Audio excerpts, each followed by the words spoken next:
ఇక గద్దర్కు పద్మశ్రీ పురస్కారం ఎట్టి పరిస్థితుల్లో ఇవ్వబోము, ఆయన వందల మంది అయితే చేయాల్సింది నిజంగా ఇప్పుడు కాదు, చర్చ ఎప్పుడు రావాల్సిందంటే ఇదంతా పద్మశ్రీ కోసం వచ్చింది గద్దర్ భావజాలం పైన. ఎస్, గద్దర్ అనేటువంటి వ్యక్తి నక్సలైట్లను సమర్థించిండు, నక్సలైట్ల హింసను సమర్థించిండు.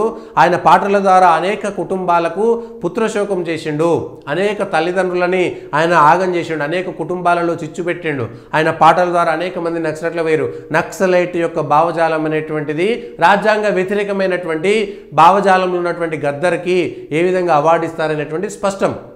ఆయన రాజ్యంపైనే దాడి చేసిండు, మళ్ళీ రాజ్యం పద్మశ్రీ ఇవ్వలేదని ఏడుస్తారేందో అర్థం కావట్లేదు.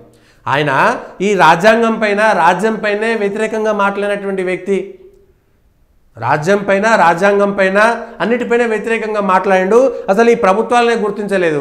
ఆయన గద్దర్కు ఆ పద్మశ్రీ అవార్డు ఇవ్వాలని కాంగ్రెస్ చెప్పడం ఏంది?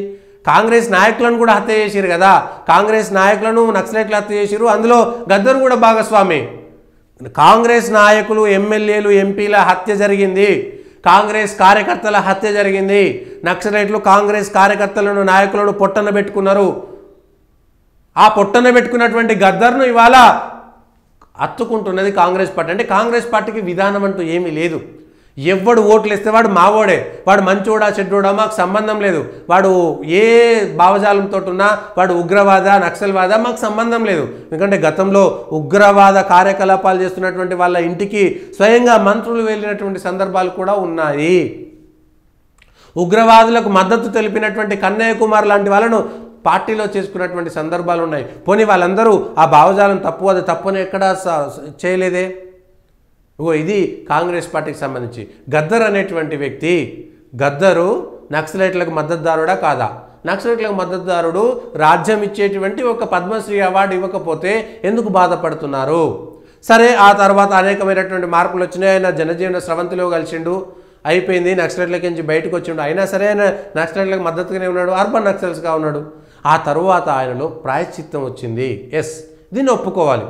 అనేక సందర్భాల్లో ప్రైవేట్గా నేను జర్నలిస్ట్గా ఉన్నప్పుడు, సాక్షి టీవీలో కూర్చున్నప్పుడు, పాటలు పాడడానికి వచ్చినప్పుడు, తెలంగాణ ఉద్యమంలో అనేక సార్లు ఆయనతో మాట్లాడేటువంటి అవకాశం వచ్చినప్పుడు గద్దర్ చాలా స్పష్టంగా రాజ్యాంగం చాలా బాగుంది, అంబేద్కర్ రాజ్యాంగం చాలా బాగిచ్చిండు, అది అర్థం చేసుకోలేక మేమంతా అడవుల్లోకి పోయినాము అన్నాడు. అంటే ఆయన అడవుల నుంచి బయటకు వచ్చిన తర్వాత ఇటు పూర్తి స్థాయిగా నక్సలైట్లను వ్యతిరేకించలేని పరిస్థితిలోకి నెట్టబడిండు, అటు పూర్తి స్థాయిగా రాజ్యాంగంలోకి వచ్చేటువంటి పరిస్థితిలోకి, లేక అటు ఇటు కానటువంటి కొట్టుమిట్టాడేటువంటి పరిస్థితిలోకి గద్దర్ నెట్టబడిండు.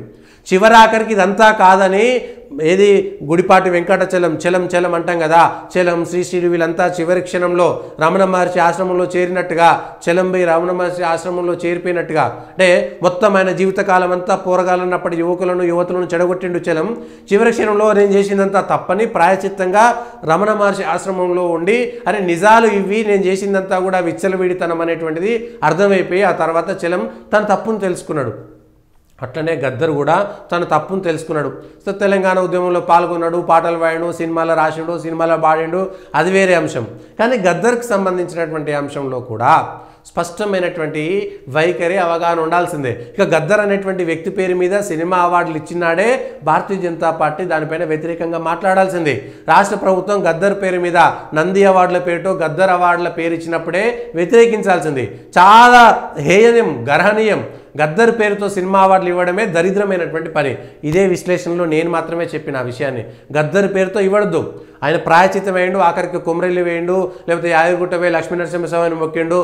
నిజంగా దైవ చింతనే అత్యద్భుతమైనటువంటిది, ఆధ్యాత్మిక మార్గమే నిజమైనటువంటి సామాజిక సమరసతను, సమాన హక్కులను కల్పించేది ఆధ్యాత్మిక భావన అని ఆయన ఒప్పుకోవాల్సినటువంటి పరిస్థితి. కానీ బహిరంగంగా చెప్పలేనటువంటిది. ఎందుకంటే డీప్ రూటెడ్గా నక్సలైట్లతో ఆ సిద్ధాంతాలతో ఉన్నాడు.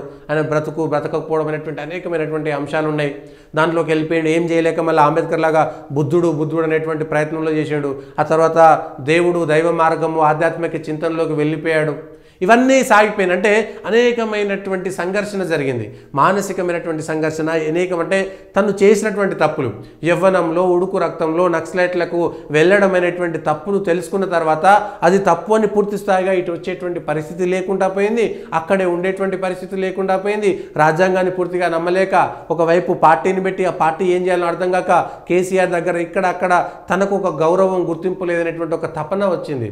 చివరికి ఆయన చివరి రోజుల్లో దేవాలయానికి వెళ్ళినటువంటి పరిస్థితి. కానీ భారతీయ జనతా పార్టీ చెప్పాల్సిన విధానంలో తేడా ఉంటుండే.